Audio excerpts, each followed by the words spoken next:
આ યુદ્ધના સમયની અંદર પેટ્રોલ ડીઝલ પૂર્ણ રીતે ભારતની અંદર ઉપલબ્ધ છે જ, પરંતુ એમનો યુઝ વ્યવહારિક પૂર્ણ કરવો જોઈએ એવી કાલના સમસ્ત પાટીદાર સમાજના ફંક્શનની અંદર એમને એક વડાપ્રધાન તરીકે અપીલ કરી છે.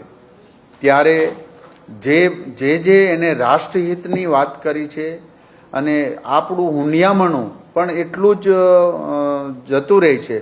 તો આ બધા પ્રશ્નો સાથે અત્યારના સમયની અંદર આપણી પાસે તેલનો જથ્થો ઉપલબ્ધ રેડી છે, પરંતુ એને વિવેકપૂર્વક ઉપયોગ કરવા માટે આદરણીય પ્રધાન સાહેબ મોદી સાહેબે જ્યારે આ વાત કહી છે, ત્યારે હું મારી એક જ કારનો ઉપયોગ કરીશ. પાઇલોટિંગ કાર લગભગ તો હું બહુ ઓછો યુઝ કરું છું. તો આ પાઇલોટિંગ કાર, કારણ કે 2 કાર થઈ જાય તો એ કારનું જીપનું વધુ ડીઝલ બળતું હોય છે. તો આજે આદરણીય નરેન્દ્રભાઈ મોદી સાહેબના એ વાતથી હું પણ એક નાગરિક છું, અમે એમના સૈનિક છીએ, ત્યારે હું ચોક્કસ પ્રમાણે એમનો ચુસ્તપણે પાલન કરી.